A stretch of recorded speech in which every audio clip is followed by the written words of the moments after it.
Hey movers, it's Sally Z with Be Moved. Let's go create some talks that will move this world. We're going to talk with amazing speakers, share tips, tricks, resources, and we are going to be moved so that our audience can be moved. This moved me. What is moving you?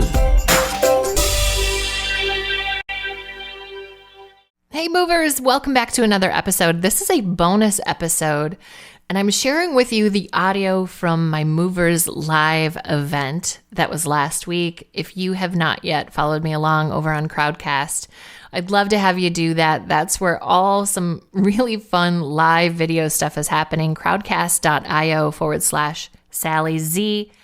And once or twice a month, I'll hop in there and take your questions live. And last week, I brought on screen with me my friend Josh Johnson, who you will hear from in a little bit, to talk with us about how he has embraced video. He's a YouTube vlogger and he does geocaching, which is a funny little niche, however you want to say it.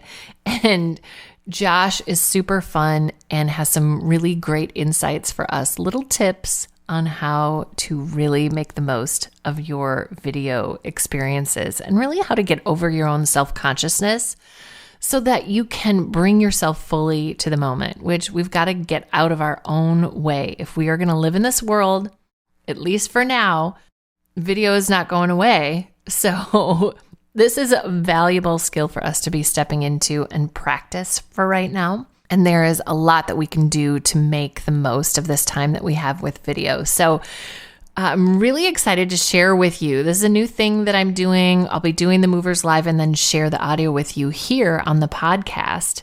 And I'm also going to be sharing it out on YouTube. So some new stuff coming here from Be Moved. As much as this time has been difficult, and it for sure is, there's a lot that's hard about it. I am feeling so driven by creating things that you need right now. My hope is that this is all really helpful. It is helpful for me to be driven by my purpose right now. It makes this process feel like we all have a part to play in this. And so thank you. Thank you for letting me be a part of your journey, and let me know how I can help and what you need.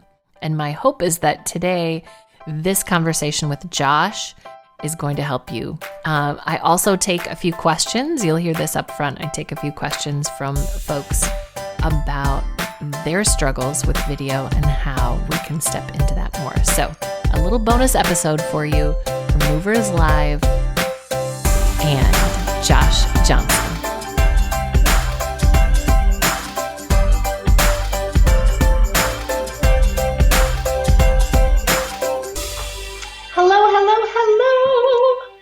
Hello, my friends. How are we doing? Welcome to Movers Live. We're in a little different setup today. As you can tell, I am not standing behind my beloved teaching table, is kind of what I call it. I love to stand back there, and I've got my little studio. I'm in the other side of that same room right now because my husband, who is now working from home, is using that space as his desk. So we are adjusting. We are making it work. I'm sure you understand.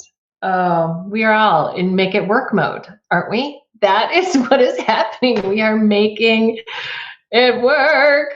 Oh my gosh. Okay. We are focused right now on bringing our voices out into the world, on connecting with our audiences through video, kind of like what I'm doing right now with all of you.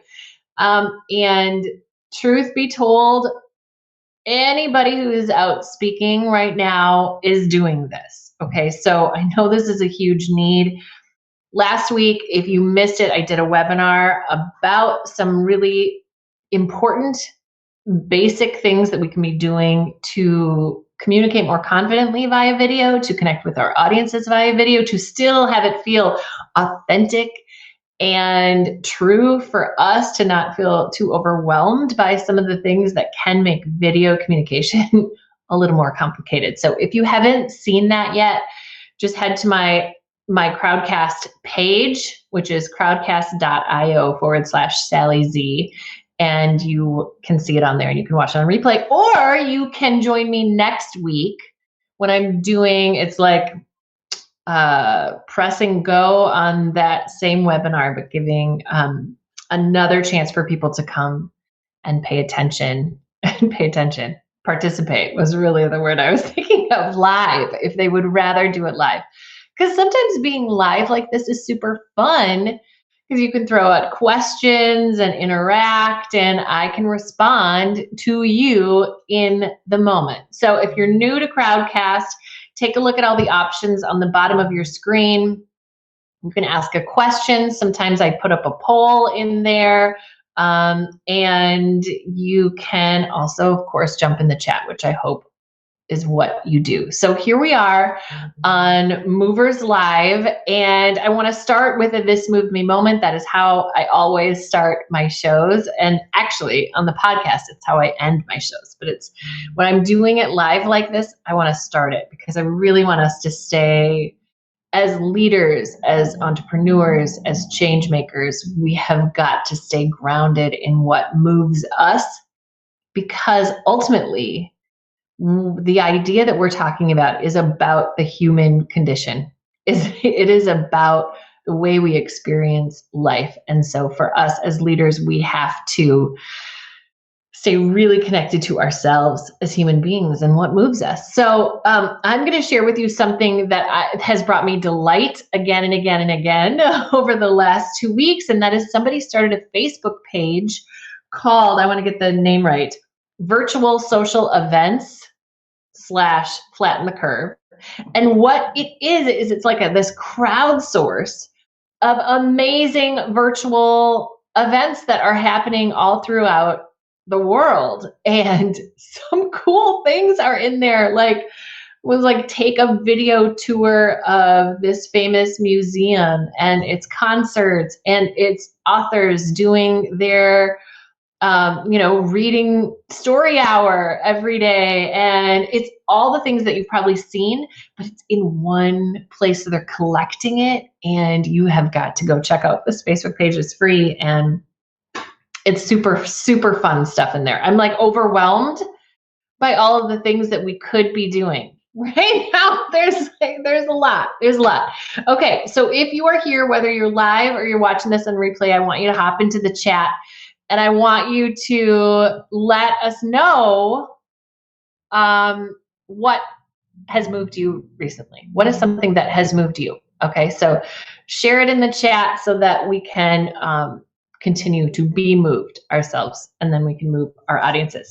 Okay, I've got a few questions I want to answer. People have sent to me that I will tackle right now, and then we're going to bring Josh Johnson on screen to talk about his experience and ideas and thoughts for us as embracing video, because he himself is a video guy. Okay, so I'm really excited to hear from Josh. Great. So let's start. I've got the first question was from my friend Tony. And Tony had a question about how to handle chats that oftentimes, especially if you're doing something like Instagram Live, the chats are literally happening right below your face. And sometimes it's really hard to focus on what you're saying and communicate and not respond to what's happening in the chats. And you're also really excited when somebody hops in and you're like, hey, so-and-so, but it really interrupts the flow of your content and the way in which you're trying to communicate and connect with people. Because remember, as we talked about in the webinar last week, we've got to think about this as something beyond the present moment, which is why when I'm doing this right now, I'm thinking about not just the people who are showing up here live, I'm thinking about how this will work as a replay, because oftentimes that's how people experience video. For them, it's going to feel in the moment. But for you, as the speaker, you've got to remember that it lives with each watcher, with each audience member in their own present moment, not necessarily your present moment, if that makes any sense. So when somebody hops in, you don't want to necessarily pull all your focus and attention there. Okay, it's hard not to do that. My suggestion for you, Tony, is to pick a time when you will pay attention to the chat and say, okay, I'm going to go to the chat now, and and then you can interact with what's happening in the chat. And then maybe at the very, very beginning, as people are joining, that's a great time for you to call attention to the people who are there. But you don't want to be held hostage to what is happening in the chat. You are in control of the flow of the content of the message. So sometimes when I'm working with speakers, we talk about the con, okay? And the speaker has the con, and the con is it's a sailing term. It's the person who has control of the ship. Right? They've got the wheel, got the big wheel that steers the ship. There's probably a technical term that I don't know. Okay. But whoever has the wheel has the con. You have the con, even via video. Okay. And when you shift your focus and attention to the chat, you're giving the chat the con for the moment. Okay. And then you can pull it back. All right. So wherever you shift the focus and attention to, that's where you're moving the con or the control. All right. And you get to decide where it goes and when it comes back. Okay. I hope that's helpful, Tony, about the chat and the interactivity. You've got to control when and how it happens. Okay. The next question is from Brandon, who really came to me because he was really excited to do a lot of speaking this year. And then essentially what happened is all these events got canceled. And so now he's trying to reimagine, how can I lead in my space? How can I influence and persuade? How can I be visible and be present?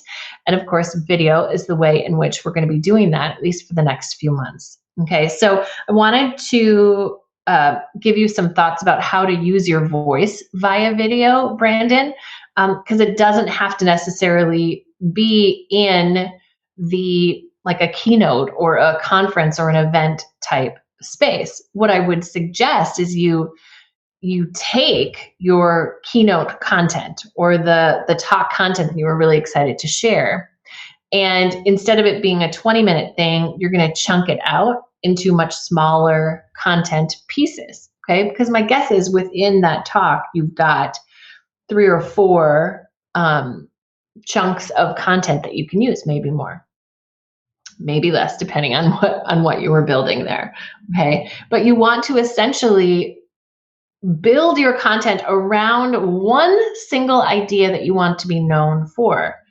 And Brandon, I know you well enough to know I know what your platform is, and it's around good news. Okay, so what I would like to see you do, especially now, is to think about how your message relates to people right now.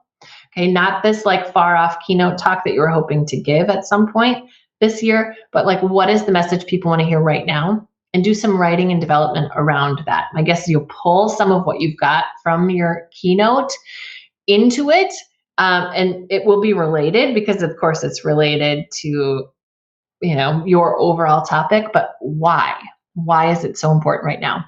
A podcast is dropping tomorrow about how to reorient our messages around the importance of right now. Like, how do we adjust our content to relate to the needs that our audience has right now without having to like start over and start from scratch? So that episode lands tomorrow, and I think it's really, really important, because we are all, we have a core area of expertise and idea that we are bringing out into the world, but we have to make sure that it's relevant to what people are thinking about and working on and worrying about and struggling with right now. Okay. So, Brandon, what I'm thinking about for you is, who doesn't need good news right now? I think everybody could use some good news.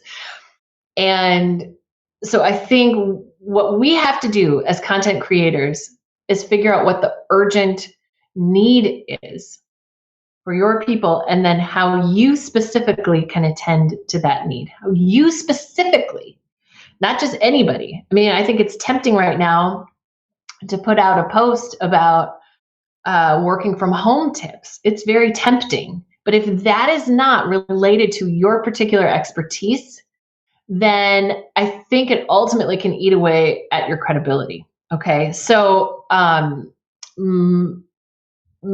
tomorrow I'll talk with you more about, in the episode, you'll hear more about this like little audience Venn diagram and how you can find that special little slice between your particular expertise and the needs of your audience right now.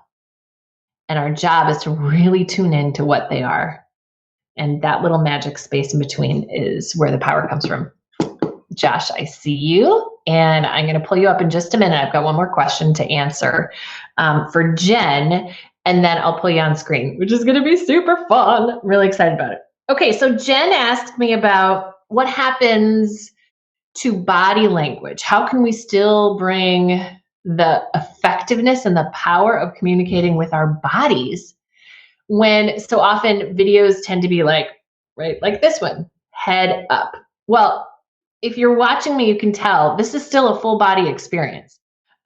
It's different than standing up. My preference is, even when I'm doing video, to stand up. Okay. And if you are on the phone and you stand up, you communicate differently than if you are sitting down. Okay. So our job as speakers, even when it's video, is to not think of ourselves as a talking head. We still have to engage fully because we communicate more fully, more effectively when we are using our bodies. And I am somebody, like you can tell, I can't not move. All right. Now, if I was like doing a TV interview, right? Part of what you have to do is to calm your body so it's not distracting. But on the other end of that spectrum are people who are just talking. They've got words in their head and it just comes out of their mouth. I don't believe those people, right? Because when we feel something, we say it with more than just our words and our head. Like, it is a full body experience. And so you need to create the kind of space and conditions that allow you to still express yourself fully. Okay. I think we can do videos with more than just our heads, although I think there's some like intimacy and closeness like that. I would just play with it and see what feels most comfortable for you, Jen. But even if you're just seeing from here up, you can tell when somebody's using their body and when they're not. Okay, when they really feel what they're saying and when they don't. Okay, so even if you only see from here up, you still have to communicate it fully with your body. Okay, so we're gonna experiment with sharing more of our bodies. That sounds really weird, but not just being a talking head. We're going to remind ourselves that anytime we're communicating, we are communicating with our whole bodies, even if you only see from here up. Okay, we have fuller expression when we use our whole bodies.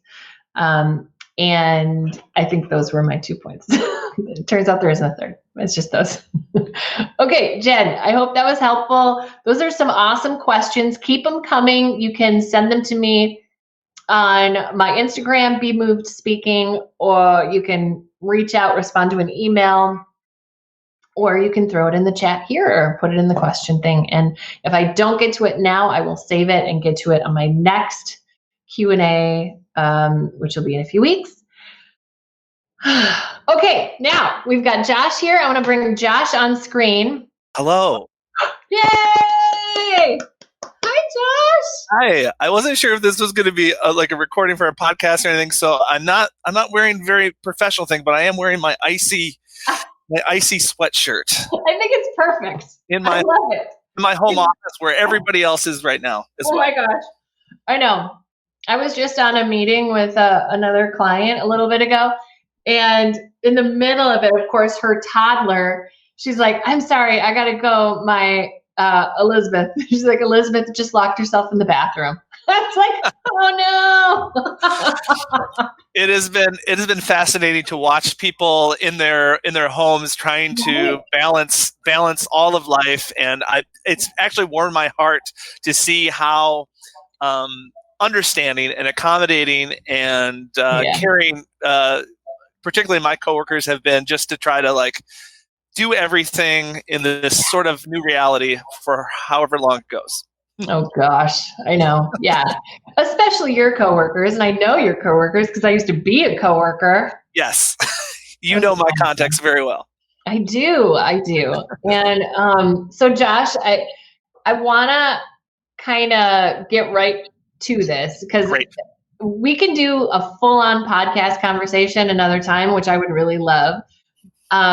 But let me just give people a little bit of a primer on you. So Josh has been a speaker for a really long time, a youth speaker mostly, right? But not always. Correct. Mostly. You also speak about geocaching. That is what your YouTube channel is all about, right? Yeah, I'm a geocaching influencer. So talking about having a focus niche or niche. If you don't know, geocaching is just like a high-tech sort of treasure hunt where people look for hidden containers that people have hidden all over the world. There's an official website for it, but I've been doing that for like 12 years, and I've been doing my YouTube channel and all the other places now for about 9 years. So nice. Okay. I'm in front of the camera a lot. Yes. And what I love about and why I wanted to bring you on here is that you, the camera has not dulled your spirit at all. Okay. And sometimes I think for some people, they like, okay, now I've got to like get more refined and they get a little more self-conscious, and it ends up dulling people's spirits. And it's like totally different for you. I feel like you come alive in front of the camera in a really awesome way. And that's what I want to see more of. I think that's what's interesting is we want to feel like we know you and whoever you is, right? We want to feel connected and we do that by someone's spirit really coming through the camera. So, would you talk about that a little bit of like, were you always that free and open in front of the camera, or was that something that took a while to develop? Absolutely not. If you watched my very first video about 9.5 years ago in front of my flip camera, that's what I used back then. Yeah. Totally not used to being not awkward in front of a camera. It is something that I really believe, at least for me, has taken a lot of practice over the years. Yeah. And there is that awkward moment in the beginning, depending on where you're at, when you don't necessarily have an audience or your audience is very small. So when you're talking into that lens, it's like, who in the heck am I talking to? Right, so depending where you're at, it's very hard, even with normal speaking. It's like, can you imagine speaking to an empty audience and not knowing who you're talking to or the context of it? Right. So with the time of just practice of literally like getting used to looking into that lens and figuring out who exactly am I talking to. The skill is taking practice, but also just understanding the audience, and that everybody's different. And I'm sure the people that are watching this right now, like they're probably, some of them have huge, maybe online presence, and some probably have maybe none. So those two factors have taken time and practice. Yeah, totally. And we were just talking before I pulled you on the screen. I don't know if you heard this part. We were just talking about how to speak to the urgency of now with your audience, like take your expertise and make it matter to people in the moment of now. And so I'm curious for you, how have you shifted your message for your audience in this time where, I mean, geocaching, you can still geocache. Right. So in some places. In some places, it's so funny because I've been continuing to do my videos, and I have a worldwide audience, and so people in people in Spain and Italy that are watching my videos, they're watching me. They're like, "What are you doing outside?" Yeah, so even just having that awareness, I mean, even from state to state here in the States, it's very different. So I've gotten people like judging me, like, you should not be outside, you should not be touching things, to like other people that are like, oh my gosh, like, people are, at least in the state of Minnesota where we are, like, I feel like people are outside more with their families, keeping their distance, and it actually just like warms my heart, and it actually fits with the mission of why I do what I do. So the reason I put my videos out is to inspire people to go outside, get off their couch, particularly people that love technology, because there's a technology aspect of it. Geocaching is like a mix of technology and also outdoors. And so right now, a lot of people have more time. A lot of people want to get outside. So for me, as far as my influence and my growth on all my platforms, especially TikTok, and I could talk about TikTok for a while, has grown. Like, these last 2 weeks I've seen more growth online in the last 2 weeks than I have in months. Wow. And so I really think, I love that you're talking about this, because I think we have a unique opportunity right now to reach maybe people that we haven't reached before, just by nature of people being on their phones more, being on technology, but then also accompany that with like extra time for some people. So, I'm feeling the same thing. It's really interesting, this this shift in focus on video. I've had to learn to embrace video. Live audiences are always going to be my first love, but because I have grown and shifted and become comfortable on video, I'm like, everybody can do it. Okay, anybody can do this. It is not, we think it's sort of an elitist for special few kind of people, and it's really not true. It is about the development of our own self-confidence, and I think there's like a lot of self-acceptance that has to come in the journey of video, of like, guess what? This is me. This is it. And the stage, we're protected from that in some way. In video, you kind of have to come face to face with it. And I did that little play on words. I didn't mean, but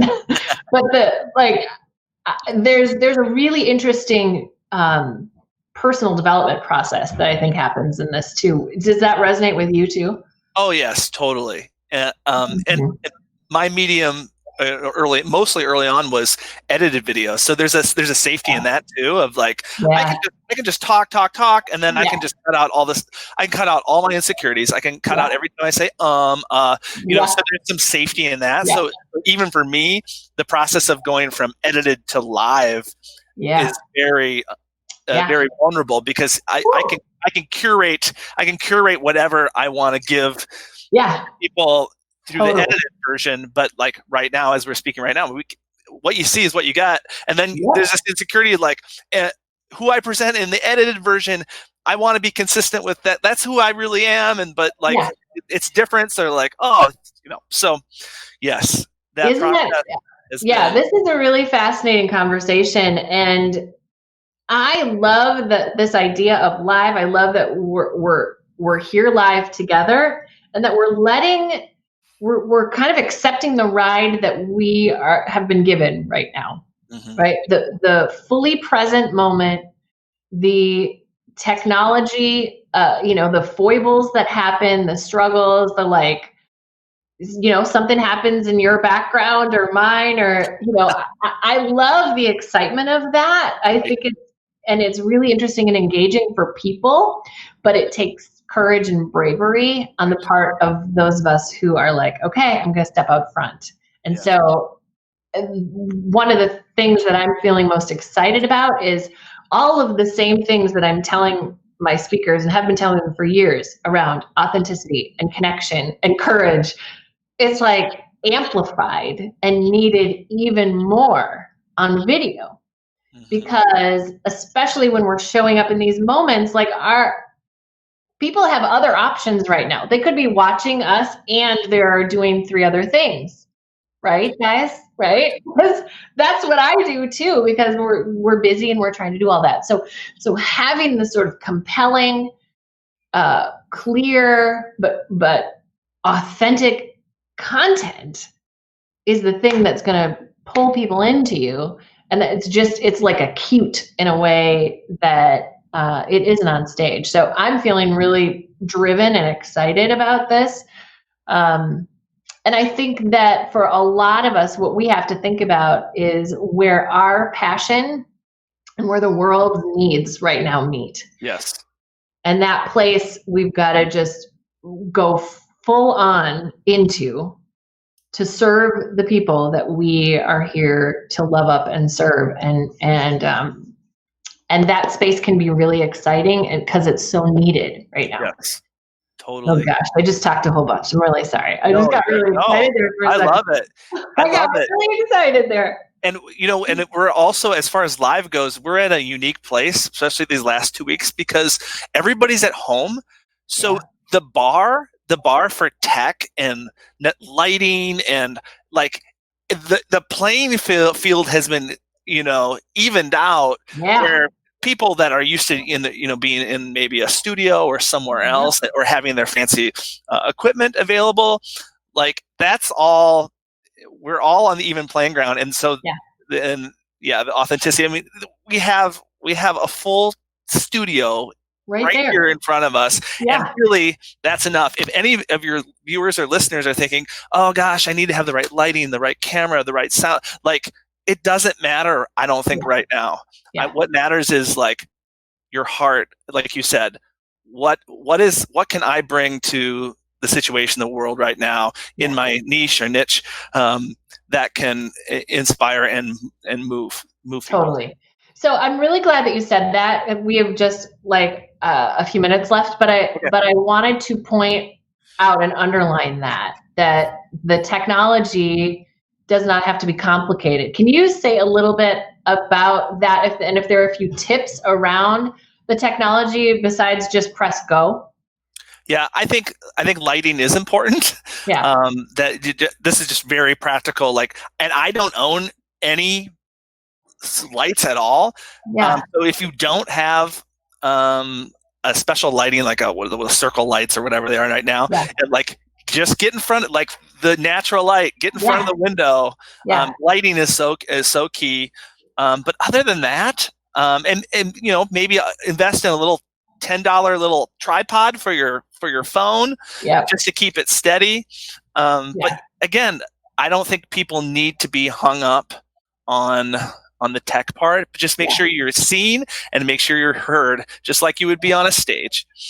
So that I guess that's like Squarebase, like tech stuff. I do think that the openness, people are way more open to the technology not being awesome. And in some ways, I think it's friendlier for your audience. I think it's more inviting.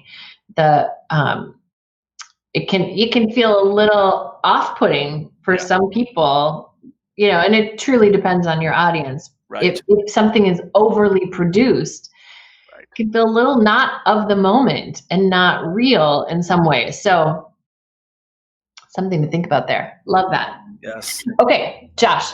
Yes. I gotta run. Awesome. This is a quick little bit from you. Thank you so much for taking some time to hop in here.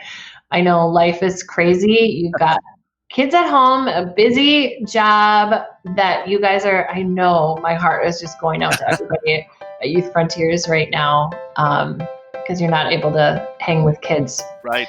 And that's hard. That's really hard. For sure. I hope everybody. So great to talk to you. Thanks so much for inviting me in. Need to catch up.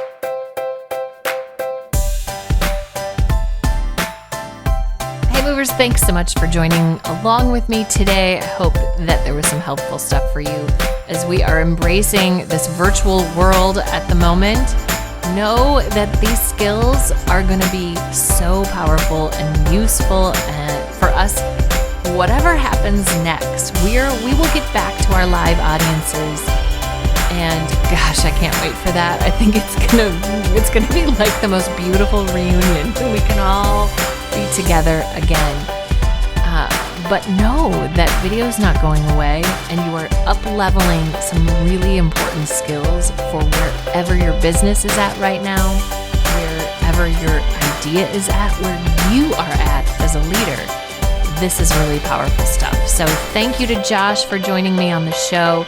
And I would like all of you to go to Crowdcast and join me over there so that you can watch live our next show as we bring that out into the world in just a few weeks. So head on over to Crowdcast, crowdcast.io/SallyZ, and register for the next newsletter. Thanks, my friend.